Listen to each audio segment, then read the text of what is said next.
Alright guys, let's talk about how to get ready for organic chemistry. So, if you watched my other intro video and you saw that I'm not going to have a lot of printouts, and here I am with a printout of the periodic table, you're going to think I lied. So maybe I did a little bit.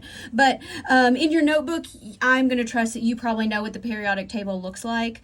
And the good news is, we don't have to go into nearly as much detail as we did in Gen Chem. So here's like what you need to know for organic. First thing, you need to know that this group here on the far left, these are the alkali metals, not hydrogen, of course, and they have a charge of +1.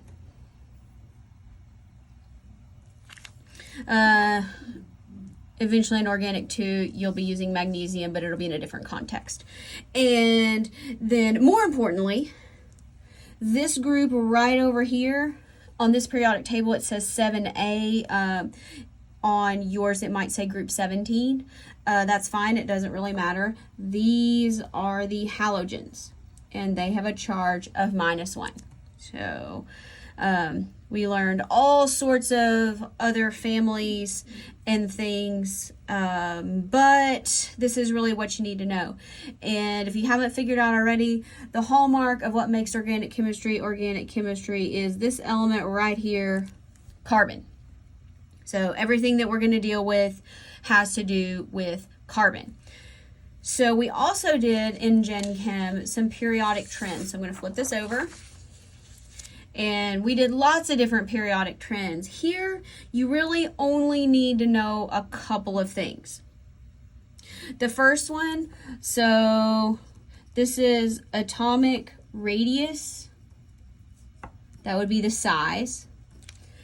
And remember that we talked about stuff like Z minus S and Y with electron shells. We don't really care about that, not in organic. Don't forget it if you're going to be moving on in chemistry. But for organic, that's not really necessary.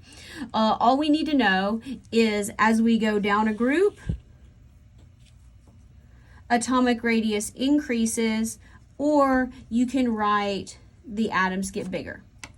And they get bigger. And as you move from left to right, across a period, across a row, atomic radius decreases. That means the atoms get, oh my goodness, not atoms. They get smaller. I'm trying to write smaller, not atoms. So the atoms get smaller. And why do we care about this? We care about this in organic chemistry, particularly with these over here, because it has to do with space. And how much space and how things take up and orient themselves in 3D space affects how reactive certain molecules are. Now, our last trend, and again, it's generally a trend, is electronegativity. So, electronegativity, let's write this, electronegativity. This is kind of how stingy an atom is, how much it wants electrons, how much it pulls electrons to itself. So this is the ability of an atom to attract electrons to itself. Now, maybe you remember the most electronegative atom on the periodic table is fluorine. And unlike Gen Chem, where we had the Pauling scale and we did subtraction and things, we're not going to do that here.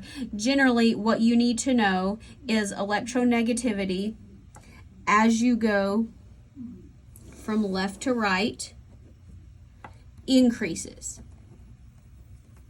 So as we go from left to right, these atoms like electrons a lot more.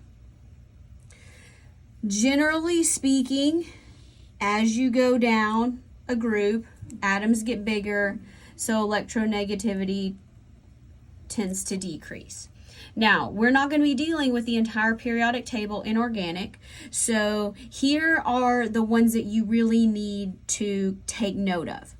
So we're going to go from the least electronegative to the most electronegative.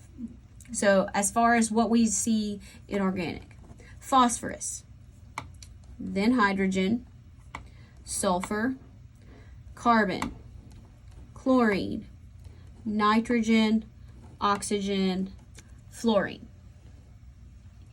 And so this is going to come into play when you talk about polar bonds and other things that I'm going to get into shortly. So that is your less than 6-minute organic chemistry introduction to periodic trends as they relate to organic.